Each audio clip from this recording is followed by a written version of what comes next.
Hi friends, welcome to my channel ஷுபிஸ் தஸ்மைவே. நான் அன்றைக்கி வீட்டில் இருக்கிற ரெண்டு பொருளை வச்சு ரொம்ப டேஸ்டியான சப்பியான ஒரு ஸ்வீட் செஞ்சுருக்கேன். ரொம்ப ஃப்ளஃபியாக இருக்கும். அந்த ஸ்வீட் பார்க்கும்போதே உங்களுக்கு தெரிஞ்சிருக்கும். இது ஜஸ்ட் 1 கப் கோதுமை மாவும் சர்க்கரையும் இருந்தாவே போதும். நம்ம இந்த ஸ்வீட் செஞ்சிடலாம். திடீர்னு நம்ம வீட்டுக்கு யாரோ கெஸ்ட் வந்தால் என்ன செய்யுதுன்னு நமக்கு தெரியலனா இது செஞ்சிடலாம். ஜஸ்ட் ஒரு 5 மினிட்ஸ் தான் அது செய்யறதுக்கு. அது இல்லாமல் ரொம்ப லெஸ் இன்க்ரீடியன்ட்ஸ் இருந்தாவே போதும் இதுக்கு. ஃப்ரெண்ட்ஸ், நான் சொல்கிற அதே அளவில் நீங்களும் சேர்த்து செஞ்சு பாருங்கள். இதே மாதிரி உங்களுக்கும் ரொம்ப ஃப்ளஃபியாக இந்த அப்பம் வரும். ஃப்ரெண்ட்ஸ், நீங்கள் என்னோடய சேனல் ஃபர்ஸ்ட் டைம் பார்க்குறீங்கன்னா மறக்காமல் சப்ஸ்கிரைப் பண்ணிக்கோங்க. கூடவே பெல் பட்டனையும் கிளிக் பண்ணிக்கோங்க. வாங்க ஃப்ரெண்ட்ஸ், எப்படி செய்கிறதுன்னு பார்க்கலாம். இது செய்யணும். ஒரு பாத்திரத்தில் 2 கப் அளவுக்கு கோதுமை மாவு எடுத்துக்கிறேன். நம்ம கோதுமை மாவில் இந்த ஸ்வீட் செய்கிறதுனால ரொம்ப ஹெல்த்தியானதும் கூட. குழந்தைங்களுக்குலாம் தாராளமாக கொடுக்கலாம். இது கூடவே 2 கப் கோதுமை மாவுக்கு அதே கப்பால் நான் 1 கப் அளவுக்கு சர்க்கரை எடுத்துக்கிறேன். ஃப்ரெண்ட்ஸ், நீங்கள் இதுக்கு சர்க்கரையோ இல்லை நாட்டு சர்க்கரையோ வெல்லமோ எது வேணாலும் நீங்கள் சேர்த்திக்கலாம். நான் சர்க்கரை சேர்த்து செய்கிறேன்.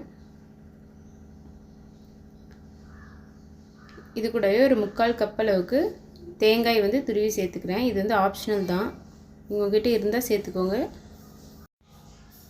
ஒரு 4-5 ஏலக்காயை நான் சர்க்கரை கூட பவுடர் பண்ணி சேர்த்திக்கிறேன். ஏலக்காய் போடுறதுனால ஃப்ளேவருக்காக நான் சேர்த்திக்கிறேன். இது வாசனையாக இருக்கிறதுக்காக. அதே சமயம் ஒரு பிஞ்ச் உப்பு சேர்த்திக்கலாம். நம்ம ஸ்வீட்டை நல்லா தூக்கி கொடுக்கும், என்ஹான்ஸ் பண்ணி கொடுக்கும். ஒரு பிஞ்ச் சோடா உப்பு. இது ஆப்ஷனல் தான். சோடா உப்பு உங்களுக்கு வேணும்னா போட்டுக்கோங்க, இல்லை விட்டுருங்க.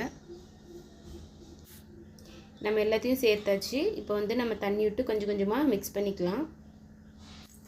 நீங்கள் மிக்ஸ் பண்ணும்போது பொறுமையாக மிக்ஸ் பண்ணுங்கள். தண்ணி அதிகமாக சேர்த்துடாதீங்க.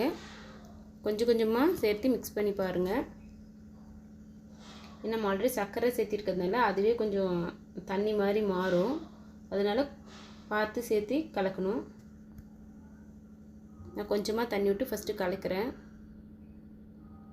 இங்கே ஒரு கரண்டியோ இல்லை இந்த மாதிரி விஸ்கோ வச்சு எதை வேணாலும் வச்சு கலந்துக்கலாம். நான் கலந்துட்டு காட்டுறேன் பாருங்கள். கொஞ்சம் கொஞ்சமாக தண்ணி விட்டு கலக்கணும். இட்லி மாவோட இன்னும் கொஞ்சம் கெட்டியாக இருக்கிற மாதிரி கலந்துக்கலாம். நம்ம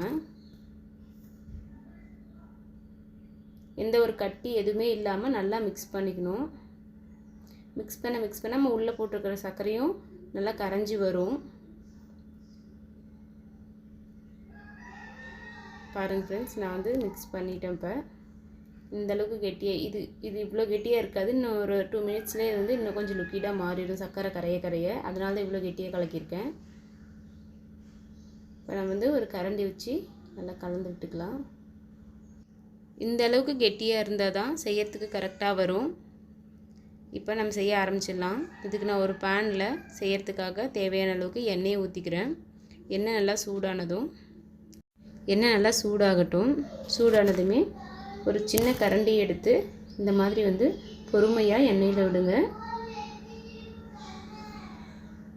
உங்களுக்கு என்ன சைஸில் வேணுமோ அந்த சைஸில் சின்னதாக வேணும்னு சின்னதாக போட்டுக்கலாம். இந்த சைஸில் போட்டால் கரெக்டாக இருக்கும்.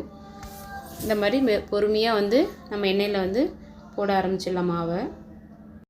இது போட்டு ஒரு 5 செகண்ட்லேயே பார்த்திங்கன்னா நல்லா அப்படியே உப்பி மேலே வர ஆரம்பிக்கும். பாருங்கள், நான் ஃபஸ்ட்டு போட்டது ஒரு மாதிரி நல்லா ஃப்ளஃபியாக ஆகிடுச்சு. இப்போ நம்ம என்ன பண்ணலான்னா, ஒரு பக்கம் நல்லா வெந்ததுமே நம்ம அரிக்கரண்டியை வச்சு மெதுவாக திருப்பி விட ஆரம்பிச்சிடலாம். பாருங்கள், நல்லா கலர் மாற ஆரம்பிச்சிச்சு.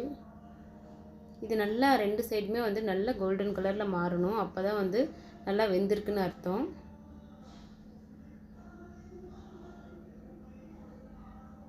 ரொம்ப ஃப்ளஃபியாக இருக்குது. கொஞ்சம் பொறுமையாக இதை நம்ம மெதுவாக திருப்பி விடலாம் 2 சைடுமே. அப்போ தான் நல்லா வெந்து வரும். இது ஒரு வேகிறதுக்கு இது ஒரு 1 மினிட் ஆர் 2 மினிட்ஸ்லேயே நல்லா வெந்துடும். பாருங்கள், நல்லா கோல்டன் கலரில் 2 பக்கமே மாற ஆரம்பிச்சிச்சு. எந்த பக்கம் ஒயிட்டாக இருக்கோ நம்ம அந்த பக்கம் திருப்பி விட்டு நல்லா வேக வச்சு எடுத்துக்கலாம். இதை அவ்வளோதான் ஃப்ரெண்ட்ஸ். நல்லா இது கலர் சேஞ்ச் ஆகிடுச்சு. இந்த டைம் நம்ம எடுத்துடலாம். பாருங்கள், 2 சைடுமே நல்லா கலர் கோல்டன் கலரில் டார்க் கோல்டன் கலரில் ஆகிடுச்சு. இதுதான் கரெக்டான டைமு. இப்போ நம்ம இதை எடுத்துடலாம். இது சேர்த்து கண்டிப்பாகவே ஒரு 5 மினிட்ஸ்லேயே இதை நம்ம மாவு கலக்கி செய்ய ஆரம்பிச்சிடலாம். ரொம்ப நேரமெல்லாம் எடுத்துக்காது. கண்டிப்பாக ட்ரை பண்ணி பாருங்கள். அவ்வளோதான். இந்த ஸ்டேஜில் நம்ம வந்து இதை எடுத்துடலாம். நான் இதை வந்து வேறு ஒரு பாத்திரத்துக்கு ட்ரான்ஸ்ஃபர் பண்ணிக்கிறேன். ஃப்ரெண்ட்ஸ், கண்டிப்பாக இந்த ஸ்வீட்டை நீங்கள் ட்ரை பண்ணி பாருங்கள் வீட்டில். இப்படி இருக்குன்னு கமெண்ட் பண்ணுங்கள் என்னோடய சேனலுக்கு. பாருங்கள் எவ்வளோ சாஃப்டாக வந்திருக்குன்ட்டு. ஃப்ரெண்ட்ஸ், இந்த மாதிரி என்னோடய சேனலில் நிறைய ஈஸியான ஸ்வீட் ரெசிபீஸ், ஸ்நாக்ஸ் ரெசிபீஸ் எல்லாம் நான் போட்டிருக்கேன். நீங்கள் என்னோடய சேனலை ஃபர்ஸ்ட் டைம் பார்க்குறீங்கன்னா மறக்காமல் என்னோடய சேனலை சப்ஸ்கிரைப் பண்ணிவிட்டு பக்கத்தில் இருக்கிற பெல் பட்டனையும் கிளிக் பண்ணிக்கோங்க. அப்போ தான் நான் அடுத்தடுத்து போடுற வீடியோஸ்க்கு உங்களுக்கு நோட்டிஃபிகேஷன் வரும். Thank you friends.